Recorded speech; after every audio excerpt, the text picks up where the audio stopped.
Hey everybody, it's Tyler from Cali Critic Reviews, and I got a special gift for you guys today because I ended up getting over that 20 like ratio that I needed off my summer movie montage video. Now, even though I didn't get completely 20 likes, I got 18 likes and then 3 favorites, so I thought, you know what the hell, that's good enough, so I guess I'm going to do this. And this is a new segment that I'm going to be doing is DVD Blu-ray update videos, which I'm going to be going to Best Buy or Walmart almost every Tuesday if I can, if I have money, which I still do right now, but I used a lot of it today to make this video special for you guys, so let's cut to the chase.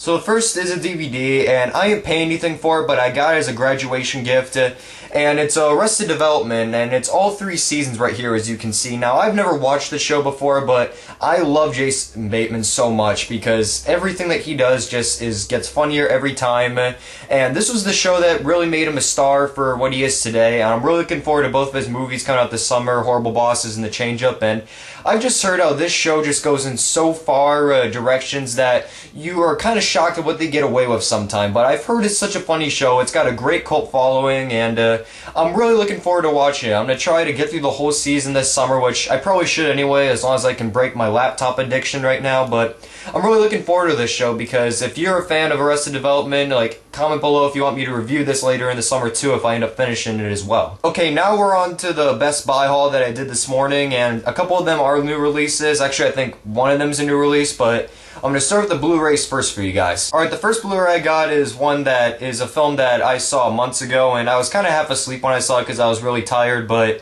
you cannot go wrong with any kind of movie of this guy's in your collection, because you pretty much need to buy something of his every time you do one of these videos. And the man I'm talking about is Clint Eastwood, and the film is Unforgiven, and I love westerns, even though I haven't really seen many of them, but this was kind of my foray into the western genre itself, and Clint Eastwood and Morgan Freeman. When can you never go wrong with those two being in the same film, and alone being on the same side as well?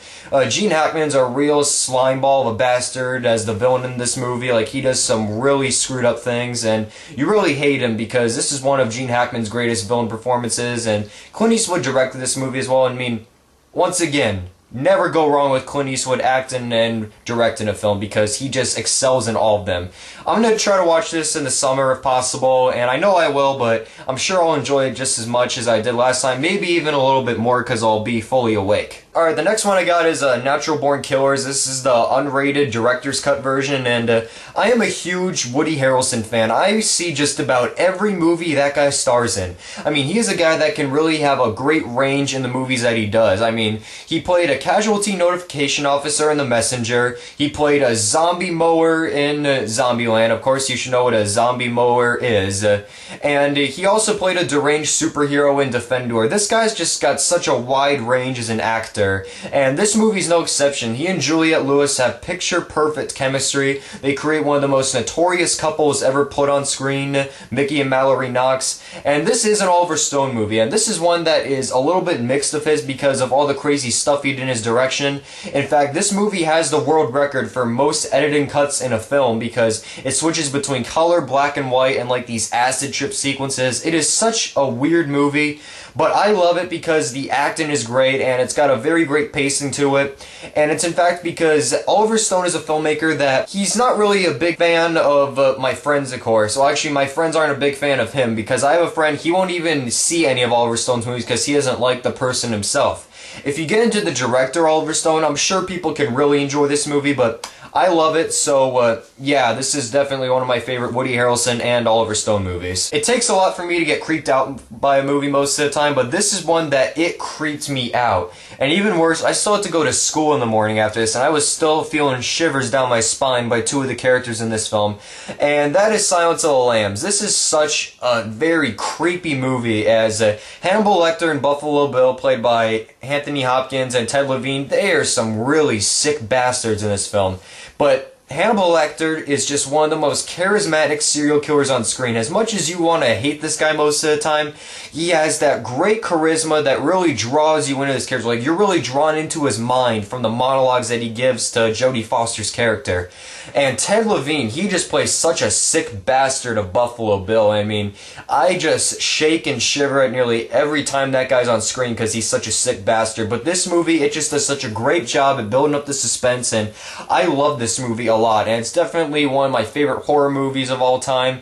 And it's one of those very few movies that you'll see in which it won the big 4 Oscars, and that being Best Director, Best Picture, Best Actor, and Best Actress. See this for Anthony Hopkins alone. Even though he's only in the movie for 20 minutes or so, you'll be blown away by his character. And finally, the last Blu-ray I ended up getting was a film that I love as well, and it's one of my favorite road trip movies, but also very sweet as well. And it's one that Tom Cruise should have definitely been nominated for an Oscar for, along with his star. And I'm sure you already know what that film is, and that is Rain Man. I mean, this movie is just so well done by director Barry Levinson, in which in the hands of another director they would have made the film very preachy and kind of unrealistic, but in his hands it's a very realistic and very sweet movie about a brother trying to get his hands on the fortune that was left to his autistic older brother, and then both going on a road trip across America back home to Los Angeles. Tom Cruise and Dustin Hoffman have amazing chemistry together, and this is always going to be one of Dustin Hoffman's greatest performances. The Las Vegas scene in the casino, and then when he teaches him how to dance, it's just such a sweet movie. And you can never go wrong with a road trip movie like this too, because it goes all the way from one side of America all the way down to Los Angeles. I mean, I love this movie so much, and even the first time I watched it, it may be a little long, but still, it does not take away from the great experience that you get out of this film. Alright, so that's all the Blu-rays that I got in my haul, so now I'm up to the DVDs now. And once in a while, I always need a movie that has some crazy Nicolas Cage in it.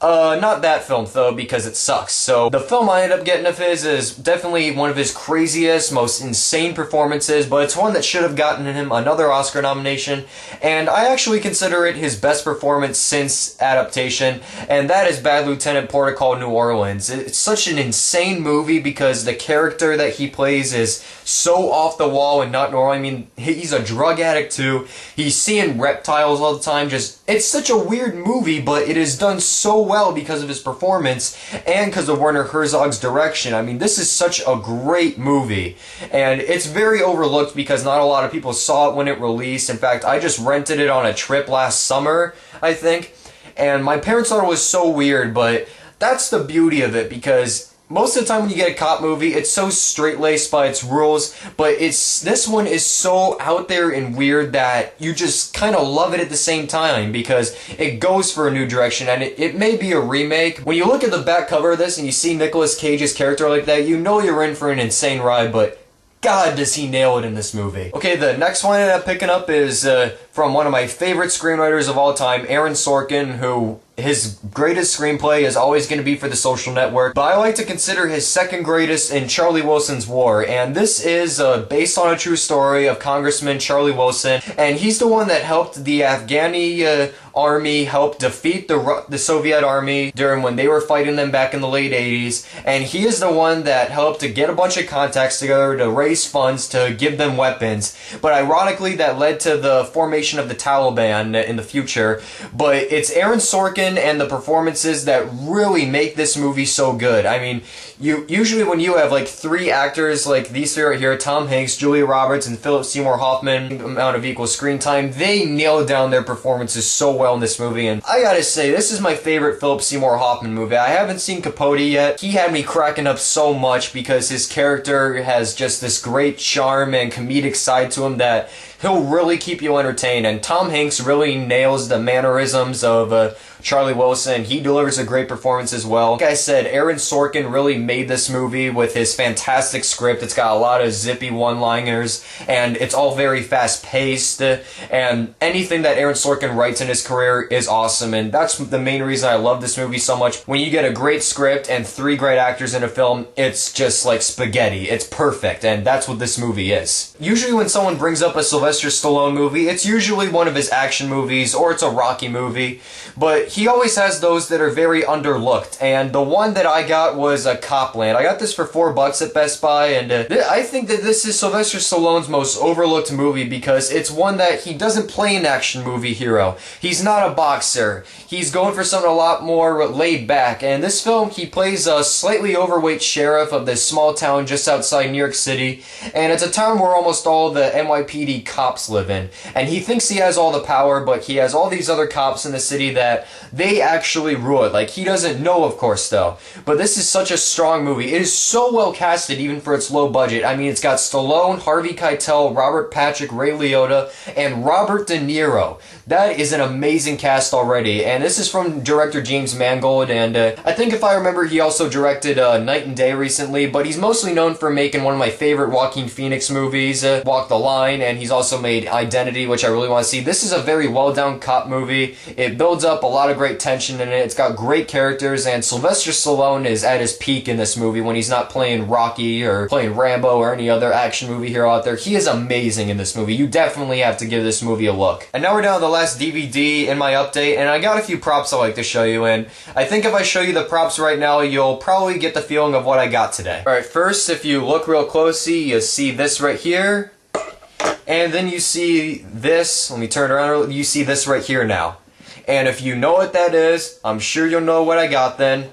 It's True Blood Season 3. This just went out today. I am a massive True Blood fan. In fact, I should be wearing my shirt for it right now because I'm such a huge fan of the show.